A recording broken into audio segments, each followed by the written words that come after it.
Gempar, Amerika Serikat terima informasi dugaan rencana pembunuhan Trump oleh Iran.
Amerika Serikat dilaporkan menerima informasi intelijen dalam beberapa pekan terakhir tentang rencana Iran untuk membunuh mantan Presiden Donald Trump, kata CNN pada Selasa.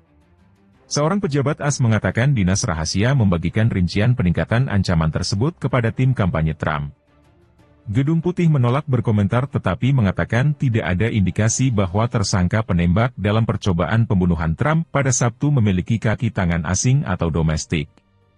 Iran mengatakan tuduhan terhadap mereka tidak berdasar dan jahat.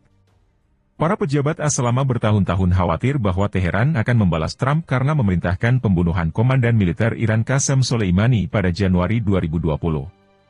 Seperti yang telah kami katakan berkali-kali, kami telah melacak ancaman Iran terhadap mantan pejabat pemerintahan Trump selama bertahun-tahun, sejak pemerintahan terakhir, kata Adrienne Watson, juru bicara Dewan Keamanan Nasional Gedung Putih. Ancaman ini muncul dari keinginan Iran untuk membalas dendam atas pembunuhan Qasem Soleimani. Kami menganggap ini sebagai masalah keamanan nasional dan dalam negeri sebagai prioritas tertinggi, ujarnya. CNN melaporkan bahwa informasi intelijen tentang plot Iran disampaikan oleh sumber manusia. Seorang pejabat AS mengatakan bahwa setelah mengetahui peningkatan ancaman tersebut, Dewan Keamanan Nasional menghubungi Secret Service atau Dinas Rahasia, yang menambahkan sumber daya dan aset untuk perlindungan Trump. Tim kampanye Trump juga menyadari adanya ancaman yang terus berkembang, kata pejabat itu. Dalam sebuah pernyataan kepada Reuters, misi Iran untuk PBB di New York mengatakan, tuduhan ini tidak berdasar dan jahat. Dari sudut pandang Republik Islam Iran, Trump adalah penjahat yang harus diadili dan dihukum di pengadilan karena memerintahkan pembunuhan Jenderal Soleimani. Iran telah memilih jalur hukum untuk membawanya ke pengadilan, kata pernyataan Iran. Dinas Rahasia telah mendapat kritik tajam sejak pria bersenjata berusia 20 tahun yang menembak Trump pada Sabtu dapat mengakses atap yang menghadap ke rapat umum dan melepaskan tembakan, mengenai telinga Trump, membunuh seorang peserta rapat umum dan melukai 2 peserta lainnya. Presiden Joe Biden telah memerintahkan peninjauan independen mengenai bagaimana pria bersenjata itu nyaris membunuh Trump, dan Dinas Rahasia juga menghadapi penyelidikan dari Kongres.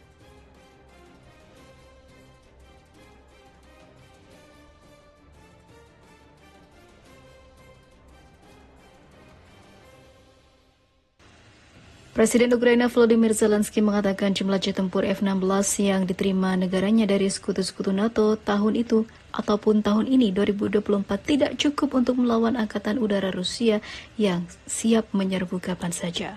Keputusan untuk mentransfer F-16 Ukraina merupakan hal yang strategis, namun jumlahnya tidak strategis, kata Zelensky. Menteri Luar Negeri Amerika Serikat Antony Blinken pada pekan lalu mengatakan sekutu-sekutu NATO telah mulai mengirimkan F-16 buatan Amerika ke Ukraina. Jet tempur tersebut akan terbang di langit Ukraina pada musim panas ini untuk memastikan bahwa Ukraina dapat terus mempertahankan diri melawan agresi Rusia, kata Blinken. Namun pada kenyataannya Zelensky malu dengan jumlah banyaknya jet tempur yang dikirim untuk negaranya. Seperti diketahui, Denmark, Norwegia, Belanda, dan juga Belgia telah berjanji untuk mengirim lebih dari 60 unit jet tempur F-16 ke Ukraina pada musim panas ini. Namun Bloomberg melaporkan pada 12 Juli kemarin dengan mengutip sumber yang tidak disebutkan namanya, bahwa tahun ini Ukraina mungkin akan mendapatkan jet tempur yang jauh lebih sedikit dari yang dijanjikan, yaitu hanya sekitar 20 jet tempur saja pada akhir tahun 2024. Saya tidak bisa mengatakan sekarang berapa banyak pesawat yang akan ada untuk Zelensky, namun jumlahnya tidak seperti yang disepakati. Sementara itu, Menteri Luar Negeri Rusia Sergei Lavrov mengeluarkan peringatan kepada negara-negara barat pada 29 Mei lalu, setelah Belgia berjanji untuk mengirimkan gelombang pertama F-16 ke Ukraina pada tahun ini. Belgia telah berjanji untuk memasuk Ukraina dengan 30 unit F-16 sebelum tahun 2028. Mereka berusaha memberitahu bahwa Amerika Serikat dan NATO tidak akan berhenti melakukan apapun di Ukraina, kata Lavrov dalam wawancara dengan kantor berita RIA Novosti. Meskipun demikian, kami berharap bahwa latihan Rusia-Belarusia mengenai penggunaan senjata nuklir non-strategis yang sedang berlangsung akan memberikan pemahaman kepada lawan-lawan kami dengan mengingatkan mereka tentang konsekuensi bencana dari eskalasi nuklir lebih lanjut Lavrov. Lavrov juga menambahkan pesawat itu akan dihancurkan seperti jenis senjata lain yang dipasok oleh negara-negara NATO ke Ukraina. Zelensky telah lama meminta sekutu baratnya untuk menyediakan jet tempur canggih kepada militer Ukraina untuk membantu perang melawan Rusia yang sekarang sudah memasuki tahun ketiga namun masih tumbang, belum bisa mengalahkan Rusia. Rusia terus mempermainkan gerakannya di Ukraina hingga Zelensky tak mampu lagi untuk berusaha dan berdiri.